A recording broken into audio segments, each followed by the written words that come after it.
Hola, bienvenidos a Entre Semana, donde vemos temas relevantes a la luz de la palabra de Dios. Es común escuchar conferencias sobre cómo tener un hogar piadoso, leer libros sobre cómo criar hijos obedientes y recibir un sinfín de consejos que funcionaron para aquellos padres. ¿Pero qué enseña la Biblia? ¿Hay promesas de hijos piadosos si siguen ciertos pasos? ¿Cuánto de mito y cuánto de realidad hay sobre este tema? Acompañamos nuevamente a Alex y a Marcelo en este nuevo capítulo de nuestra serie Mitos Cristianos, aquí Entre Semana. Muy bien, buenas. Bueno, depende de cuándo lo estás escuchando. Claro. Esto tratamos de sacarlo a las 6 de la mañana para que los que salen a correr en la mañana y todo, ahí pueden disfrutar de un nuevo episodio. Sí, ¿no? Pero, bueno, depende también. Está bien. Si ¿dónde estás? Bueno, decimos buenas tardes porque estamos grabando por la tarde. Sí, pero... No decimos de qué día, pero por la tarde. Sí, eso sí es un secreto. Pero solemos salir 6 de la mañana los jueves, pero la verdad, tú puedes escucharnos cuando tú quieras. Así es. Estamos ahora viendo Mitos 2. Y ha sido bueno e interesante ver cómo nos vamos llenando de mitos. Sí. Llenando de mitos que tienen un poco de verdad, cosas que pensamos que son ciertos, que simplemente lo escuchamos en nuestra burbujita del cristianismo y pues es verdad. Sí. Recibí un par de comentarios de amigos que están ahí regados por algún lugar del planeta y decían que le ayudó mucho a identificar cómo, sin darnos cuenta, a veces creemos mitos, y específicamente el del episodio pasado movió algunas estructuras. Pero como dijimos, el propósito no es tanto patear el avispero, no ese es el corazón. Aunque a lo mejor crean que es así, pero no es así, sino simplemente darnos cuenta que necesitamos, desarrollar el pensamiento crítico. Claro. ¿No? Bueno, yo creo que también, algo que tú dices mucho, nos permite enfocarnos y hacer el énfasis correcto. Porque... si el énfasis, por ejemplo, hablando acerca del episodio pasado, si el énfasis está en la traducción, entonces ahí va a estar mi energía y no voy a buscar otras traducciones, no voy a quizás enriquecer mi conocimiento diciendo, pues el texto, el original podría ir en esta dirección o esta dirección. Voy a rechazar cualquier mensaje. Porque yo he escuchado personas que dicen, sí, todo bien con el pastor, pero viste la versión que está usando. Sí, entonces el énfasis no está bien. Bueno, hoy hablando justamente acerca de énfasis, vamos a entrar en otro mito y si ya leíste el título, ya sabrás de qué se trata. El mito del hogar piadoso. Explicado la fórmula, ¿cuál sería? ¿Padres piadosos igual hijos piadosos? Sí. Okay. Padres buenos, hijos buenos. Padres cristianos, cuna cristiana. Ajá. Nunca he visto una cuna cristiana. Sí. Hay una expresión muy chilena. Dice, yo he sido criado en los caminos del Señor. No, todavía he buscado la palabra en la calle camino del Señor, pero... Yo creo que si alguien quiere ser una millonada, sería hacer un tipo de cuna y llamarlo la cuna cristiana. La cuna cristiana. La vendería, Sí. Se vendería y probablemente... Bueno, no voy a seguir porque si no me voy por las ramas y va a salir una parte oscura de mí. Bueno, a ver, ¿qué hay detrás de este mito? El mito del hogar piadoso. Quizás rascándole un poquito, ¿no? Está la idea de, fíjate qué interesante, la Biblia, por supuesto que habla de familia, pero no siempre se habla de cristianismo familiar. O sea, estamos hablando de que hay un responder de fe, ¿no?, al mensaje del Evangelio, y somos parte de una comunidad que se llama iglesia, ¿no? Que la componen familias, pero fíjate, no es que está mal hablar de un hogar piadoso. Por supuesto que es un anhelo y un deseo vivir o construir un hogar donde Cristo sea el centro, donde la piedad sea una característica. Ajá. El tema es que detrás del concepto hogar piadoso, a veces... ¿Qué es lo que se comunica? Lo que tú decías de énfasis recién. Sí. Ok, mira, si sigues estas reglas, vas a tener un hogar piadoso, ¿no? Si haces estos son garantías de éxito. Antes de grabar hablábamos de algunos libros que circularon en algunas décadas atrás. Eso muestra un poco nuestra edad. Pero bueno, los libros son atemporales. Fíjate los énfasis. Leo 3 títulos de libros. ¿Cómo criar hijos felices y obedientes? O sea, te está diciendo... ¿Qué comunica? Haz esto Y el resultado va a ser hijos, fíjate, felices y obedientes. Ujú. Otro libro... Eso, hazlo tú mismo. Claro, otro libro súper masificado, ¿no? Lo citabas recién, La familia cristiana. La familia cristiana, ¿Ok? claro. Entregado, regalado por todo lugar, ¿no? De cierta mundo evangélico, cristiano evangélico. Ahora, la familia cristiana, mira qué interesante. Ok, mira, esta es una familia cristiana. La pregunta es, ¿qué características tiene una familia cristiana? Ok, que los padres son cristianos, que los hijos son cristianos. ¿Qué más? Y bueno, que van a la iglesia. Hay un montón de cosas que a lo mejor no están mal, pero ese ideario, ¿entiendes? O sea, se crea una imagen en el ideario colectivo. Mira, esta es una familia cristiana. Sí. Otro libro era Cómo ser padres cristianos exitosos. Oh, claro, yo quiero éxito. Y voy y mucho que a lo mejor fue una reacción a todo lo que fue la revolución sexual de los años 60, 70, determinó, sobre todo en Estados Unidos, ¿no? Desde la época del 80 con Reagan y todo el movimiento conservador, a decir, mira, vamos a sentar las bases de la familia. Por supuesto que creemos que núcleo de la sociedad es la familia, por supuesto que es nuestro enfoque prioritario, pero de ahí a creer que hay una fórmula... Padres piadosos igual hogar piadosos. Si lo crías en los caminos del Señor, Claro. el niño va a salir derechito. Si desde niño lo expones a cosas de Dios, eso es garantía de éxito. Bueno, pero me lo promete Proverbios. Instruye al niño en su camino. Y aun cuando fuere viejo grande no se apartará de él. Bueno, qué bueno. Yo me aferro a esa promesa. Esa promesa. Bueno, y a esa hay un montón de... Mucho quizás de esto de familia piadosa, hogar piadoso, responde a Proverbios. El problema es que interpretamos Proverbios de una manera que no sé si estamos muy... correctamente en cuanto a la hermenéutica. La semana pasada hicimos la publicidad. Bueno, si quieres estudiar cómo se interpreta la Biblia, la Escuela Bíblica de Conexión Vertical te puede ofrecer 2 cursos de interpretación. Y específicamente hablamos de eso, cómo se interpreta la poesía. Sí. ¿Y qué características tiene Proverbios? Partamos de la base que Proverbios no son promesas, ¿correcto? Sí. Bueno, entonces si no son promesas, ¿qué son? Sí, es un guía, son los marcos diciendo, mira, esto es la vida ideal bajo los parámetros ideales. Es una verdad general, Sí. ideal, Sí. que no siempre funciona, ¿correcto? Por eso, cuando hicimos una serie en la iglesia de libros de sabiduría, y dijimos cómo Proverbios tiene contrapunto en Job, en Eclesiastés y aún en Cantares. Claro, sí, porque si uno quiere decir, no, estos 2 pastores herejes están quitando la autoridad escritural de las promesas en Proverbios. El problema es que si fueran promesas, una cosa donde uno lo puede reclamar como diciendo, claro, Señor, tú prometiste, entonces Job también tendría de dónde agarrar. Claro, y decir, tendría un gran problema. Un montón de promesas rotas. Claro. Y no es así. El tema pasa por la definición de promesa. Promesa es algo que va, por ejemplo, Mateo capítulo 28, verso 20, y yo estaré con vosotros todos los días hasta el fin del mundo. Claro. Eso no es algo que depende de mí. Sí. Eso es una promesa incondicional, que Dios promete su presencia para nosotros. Y eso es algo con lo cual nos aferramos. Sí. Pero después Proverbios, o sea, si fueran promesas, me parece que el que la dio no está haciendo las cosas bien porque no se han cumplido todas como deberían. Sí, sí.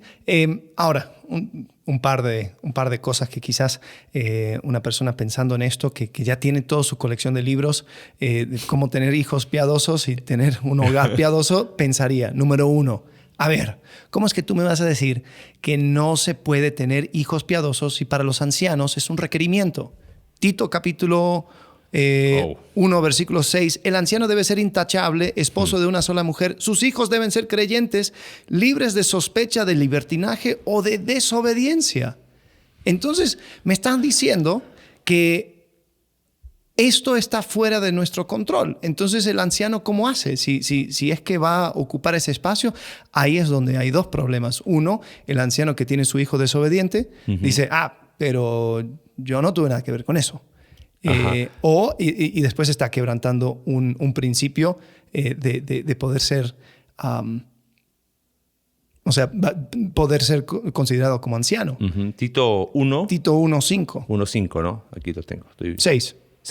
Dice la nueva traducción viviente, Ajá. dice que no tengan sus hijos, que no tengan una reputación de ser desenfrenados ni rebeldes, pues un líder de la iglesia es un administrador de la casa de Dios y debe de vivir de manera intachable. Claro, vamos a contexto, vamos a el pasaje paralelo de 1 Timoteo capítulo 3 y hay una razón, ¿ok? ¿Y la razón cuál es? En 1 Timoteo capítulo 3 dice que gobierne bien su casa. Creo que es en Timoteo, ¿no? 1 Timoteo, capítulo 3. Sí, es el otro pasaje que Es el tiene otro que ver pasaje con- paralelo y dice que gobierne bien su casa, porque si no puede dirigir a los de su propia casa, ¿cómo va a cuidar de la iglesia de Dios? Sí. O sea, hay una razón. No tiene que... Porque, a ver, ¿hay acusación de rebeldía contra mi hijo? No hay acusación. Pero el hijo ni le respeta. O a lo mejor el hijo ni le interesan las cosas de Dios. Ahora, creo que hay un principio ahí que tiene que ver con hijos porque dice que gobierne bien su casa. Entonces, eso implica hijos bajo su autoridad. bajo su autoridad de responsabilidad. Pero cuando no, ¿cómo haces? El hijo ya es un adulto fuera de los parámetros de control del padre. Yo creo que es muy interesante eso. Lo hemos O sea, dicho. lo que me estás diciendo es entonces, si una persona, sigamos con este ejemplo de un anciano, tuviera un hijo rebelde, y supongamos que ya es un hijo adulto, la respuesta o para poder realmente cumplir con estos requisitos sería decir al hijo, o te sometes a la autoridad de este hogar o te retiras de este hogar, Sí. porque tú no puedes seguir así, Totalmente. rebelde. Totalmente. Fíjate qué interesante. Y lo estudiamos cuando vimos Primera de Samuel. Elí y sus 2 hijos, Ofni y Finés, Sí. sacerdotes. Por lo tanto, si eran sacerdotes en ejercicio, tenían más de 30 años. Y cuando ellos pecan, porque se metían con prostitutas a la puerta del tabernáculo, Dios confronta a su papá, a Elí. Ajá. Pero no los culpa por los pecados de los hijos, sino les dice: tú no los has estorbado, Ajá. tú no los exhortaste, tú no los no fuiste capaz de estorbarles de esa manera, de decir: "Ay, ¿qué están haciendo?". Y te fue más importante la reputación, Claro. ¿no? que realmente poner freno a tus hijos. Pero nunca lo hizo responsable por los pecados de los hijos. Porque, claro, esto tiene que ver con dualidad de autor de la Biblia. Dios no se contradice en su palabra. Ezequiel capítulo 18 dice que los padres no pagarán por los pecados de los hijos, ni los hijos por lo de los padres. Entonces, creo que en ese concepto va más por el hecho de: ¿has cumplido tu responsabilidad como padre? Y eso implica de acuerdo a la edad. O sea, si es más, te diría al revés. Mira, me la voy a jugar. Vamos a suponer que después de eso sí me echan de entre semana, ¿no? Pero vamos a suponer que hay una persona que a lo mejor está pensando dedicarse al pastorado y vive con su hijo de 40 años y todavía la mamá le plancha la ropa, le lava la ropa, y el hijo es no hay nada que decir de él. ¿Significa que está todo bien? O sea, ¿entiendes? Yo creo que a veces vamos al texto y decimos: pero no hay acusación de rebeldía contra mis hijos. Ajá. Sí, pero lo estás sobreprotegiendo. O sea, tu hijo de 40 años vive como si tuviese 10 años. No trabaja, no aporta a la casa. O sea, lo que estás diciendo es que hay que apuntar a la responsabilidad Yo creo del que sí. padre. Entonces, Para mí cuando ese es se el ponen estos sentido del requisitos, texto. no está diciendo: hey, tú tienes que encargarte de las decisiones personales de tus hijos. Claro. No, está diciendo: tú asegúrate de cumplir tu responsabilidad. Y parte de tu responsabilidad es ser autoridad en tu hogar. ¿Por qué razón? Siempre hablamos de contexto. Porque si cumples tu responsabilidad en tu hogar, vas a poder cumplir tu responsabilidad mayor. Y eso tiene que ver con lo que decía Jesús: si eres fiel en lo poco, vas a ser fiel en lo más. Ajá. Si no eres capaz de ser fiel en lo poco, ¿cómo se te va a confiar más? Claro, y es interesante que los mismos parámetros existen en la iglesia. Una persona rebelde, una persona que claramente no quiere crecer, la herramienta que tiene la iglesia es decir: ya no eres bienvenido. Claro. En este lugar, porque claramente no quieres conocer más, no quieres saber más, no quieres aplicar más, simplemente quieres crear un problema. Entonces, es como trata al hogar como una mini iglesia. Exactamente. Bueno, entonces... Ok, pero listo, esa fue la primera. Sí.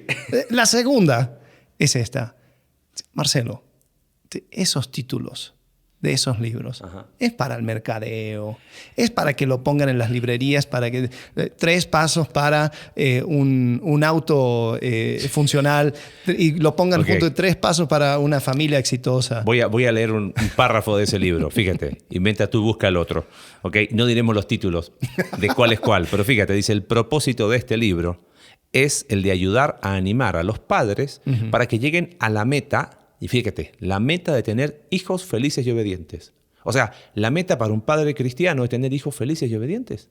O sea, ¿qué parte no entendí de la historia de la Biblia? O sea, aquí no está hablando de salvación, no está hablando de discipulado, está hablando de hijos felices y obedientes.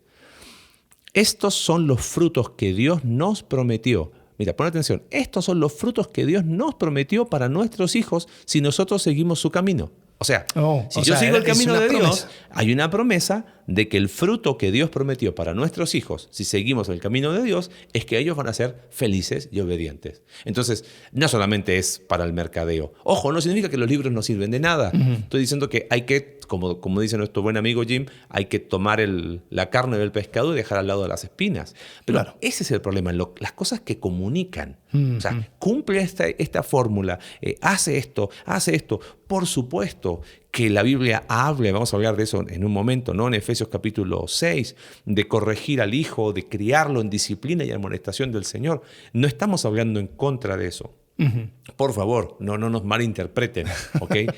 Es más, lo que más instamos, al menos en nuestra iglesia, a los padres que tienen hijos, me parece que hay que estorbar un poquito y hay que criar y hay que poner límites. Es importantísimo que nuestros hijos sepan que hay límites, que hay autoridad que se respeta, que sus actos tienen consecuencias y que no pueden ir por la vida haciendo lo que quieren y, pero es que estaba en su mal día. No, es que yo no lo regaño porque no me gusta traumarlo. No, claro. Estamos en contra de eso. Sí. Pero de la misma manera, creemos que no está bien pensar que simplemente si el niño fue criado en los caminos del Señor, de cuna cristiana, va a ser resultado de éxito.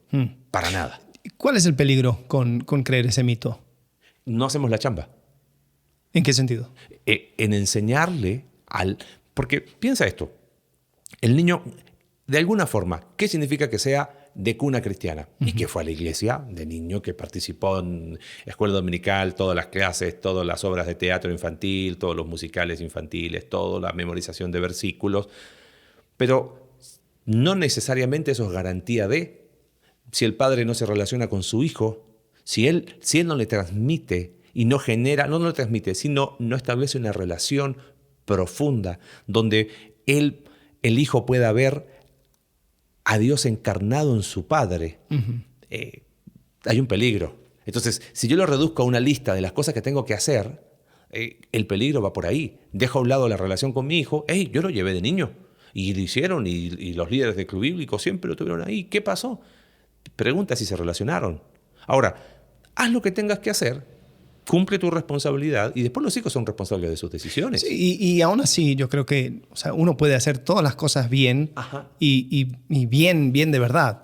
Y eso incluso no es garantía porque cada persona es individual. O sea, si fuera una fórmula, entonces pues la salvación lo puede... Claro. Es una cosa que otra persona podría decidir por él. Así es. Pero nosotros entendemos que es una cosa individual. Es mi relación con Dios. Hacia el final me gustaría hablar un poquito de cómo pavimenta ciertas cosas.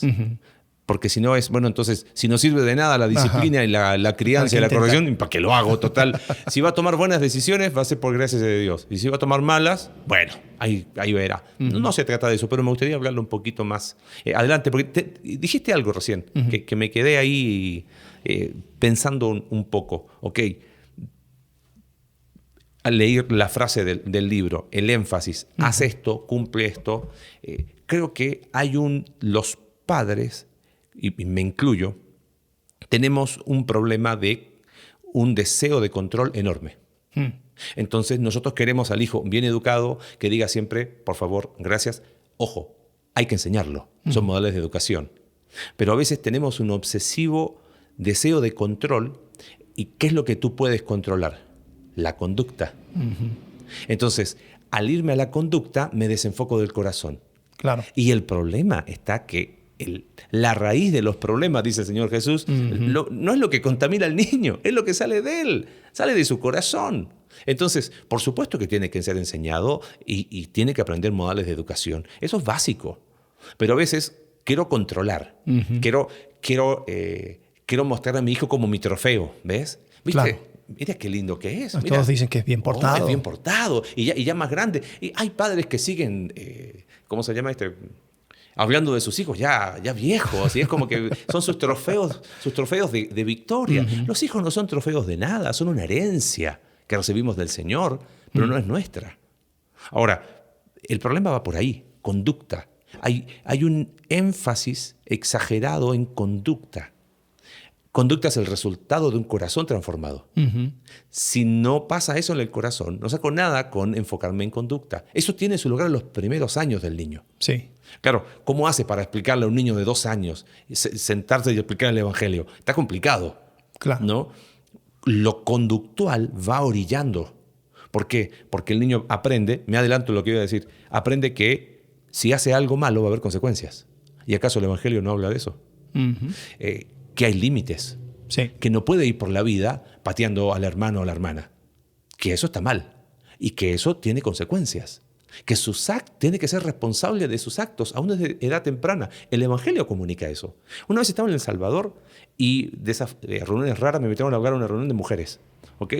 Y tenía que ver con crianza de los hijos. Y una mujer me dijo, entonces, si crío a mi hijo así y usted me dice que lo único que lo va a transformar es el Evangelio, ¿para qué criarlo bajo esos principios que desde pequeño?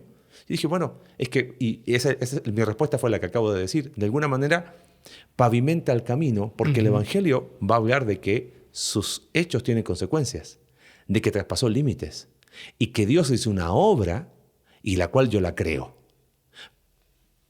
La disciplina correctiva prepara el camino para, claro, pero no es garantía de. Sí, es como decir el granjero que tiene su tierra, pues, lo tiene que preparar para poner la semilla. Ahora, ¿qué hace que la semilla crezca? Pues eso son cosas mucho más avanzadas que no sabe descifrar el pobre granjero, pero él hace todo lo que puede en su poder para hacer que esa semilla crezca. Y sí. Entonces, de esa manera también es un acto individual, es esa obediencia, ese deseo de conocer más a Dios es individual, pero creo que nosotros como padres sí tenemos que crear esa atmósfera, ese espacio. Ahora, no es garantía de nada, pero sí tenemos que hacer ese trabajo. Sí, totalmente. Y yo creo que ahí, para mí vuelvo a repetir, lo conductual. Tenías una cita de un libro que me llamó la atención, no sé si la tienes por ahí. Sí. Aquí lo tengo y es interesante porque es un libro que hace mucho tiempo lo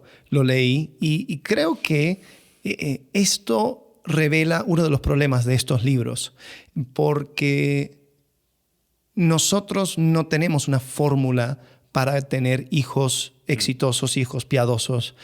No hay una fórmula para un hogar piadoso.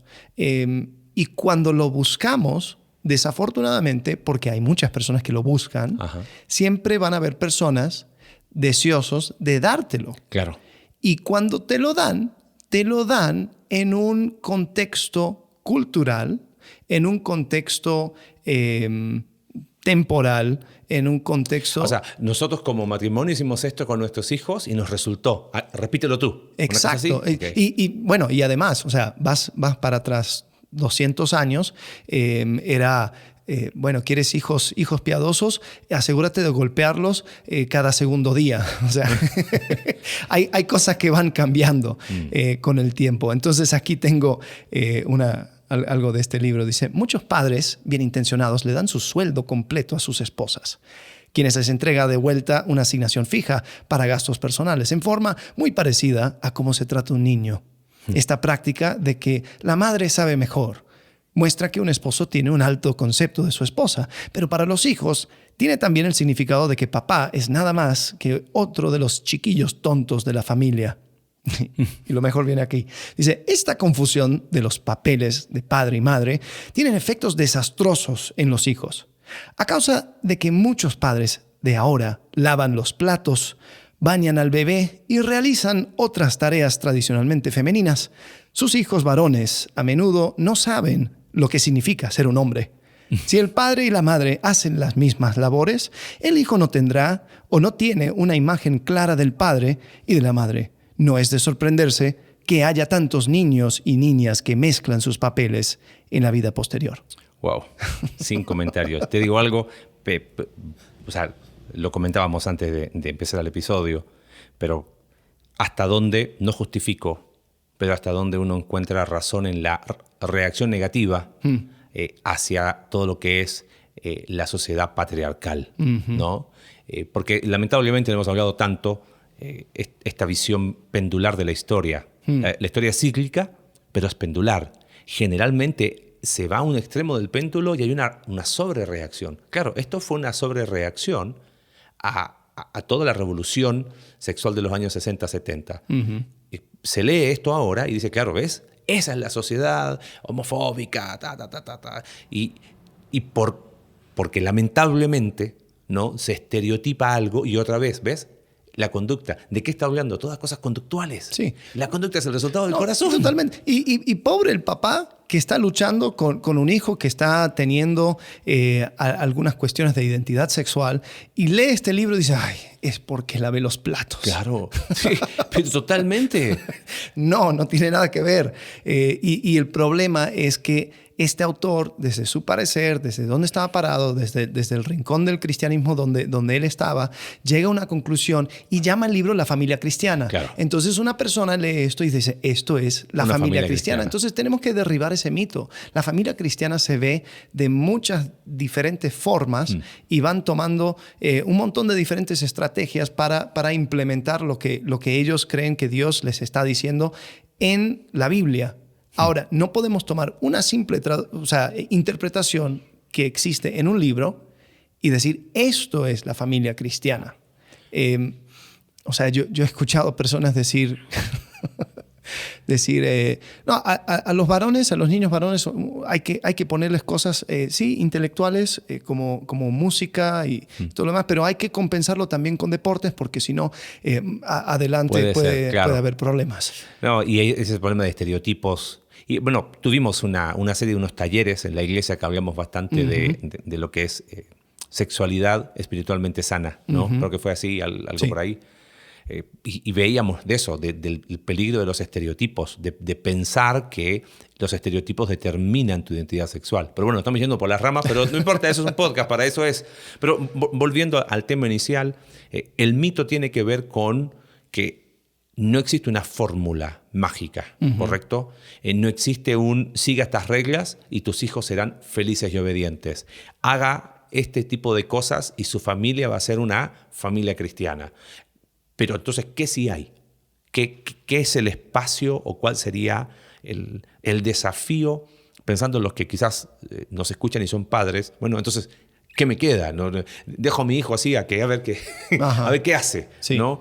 Sí, o peor aún, esos padres que tienen sus hijos rebeldes y desobedientes, después escuchan eso y dicen, claro. Bueno, la libré. Me libra de responsabilidad. A mí me gusta mucho un autor, y vamos a colocarlo en los recursos, Paul David Tripp, que como todo libro, otra vez, ¿no?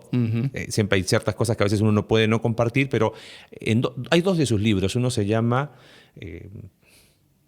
14, perdón, lo tenía acá, aquí está. La crianza de los hijos, 14 principios del evangelio que pueden cambiar radicalmente a tu familia. Y él habla de eso, ¿ves?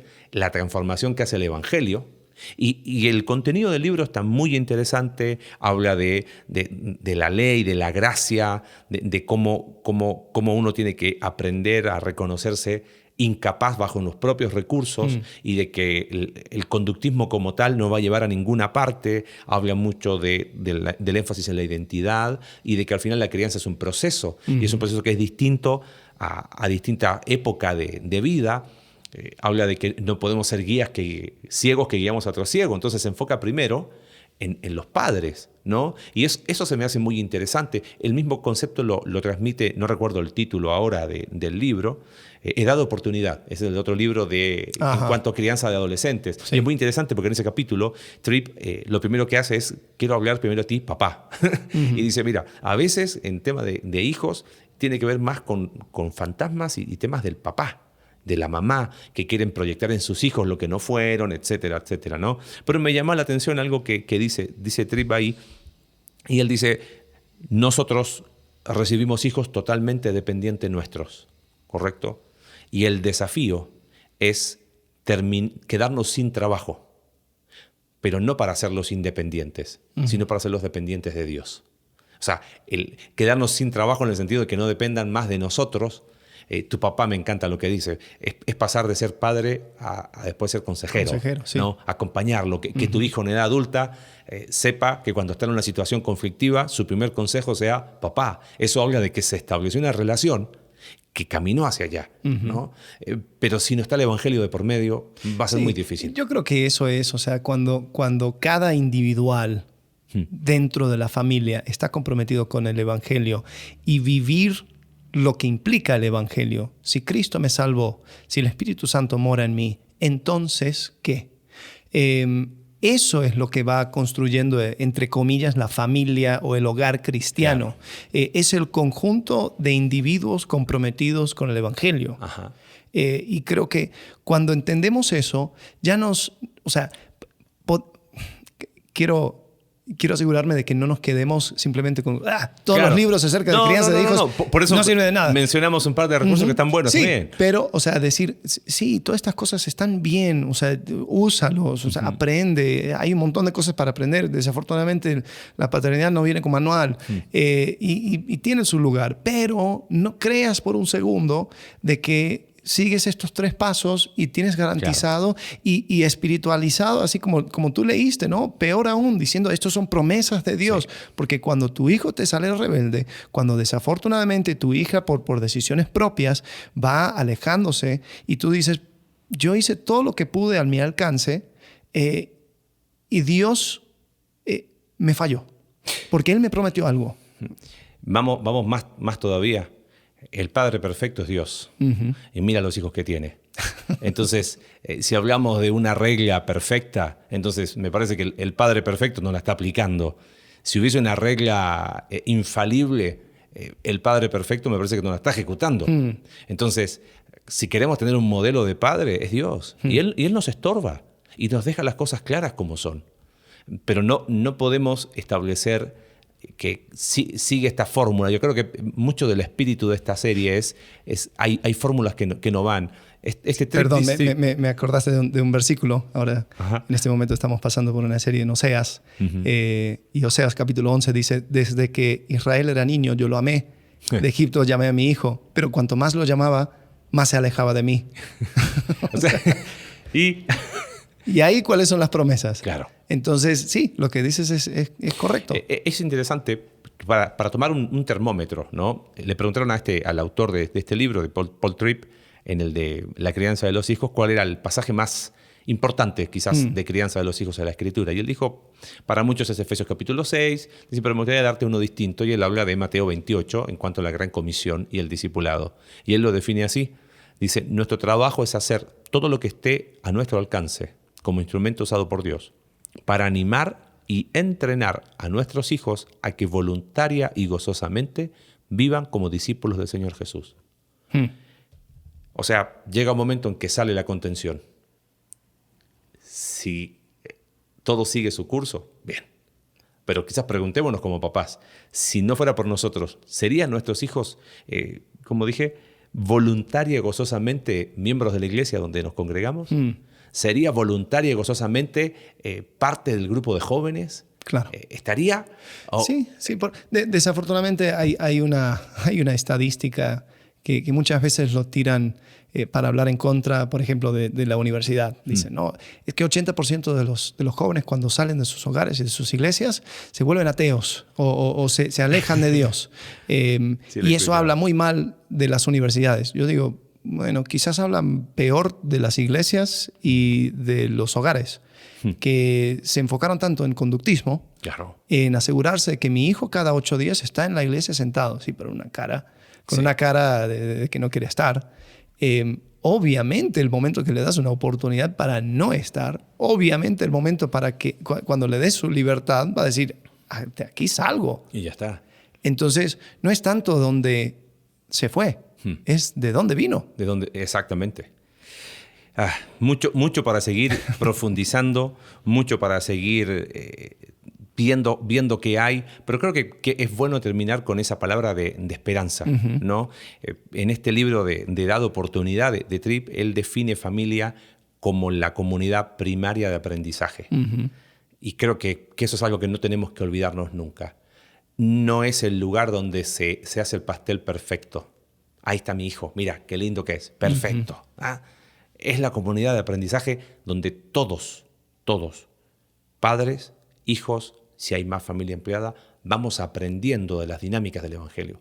Si aprendo a ver mi familia como esa comunidad primaria de aprendizaje, bueno, necesito aprender, necesito estar dependiente de Dios, necesito saber, como dijiste tú, no viene con manual. Bueno, porque primero, un hijo no es igual.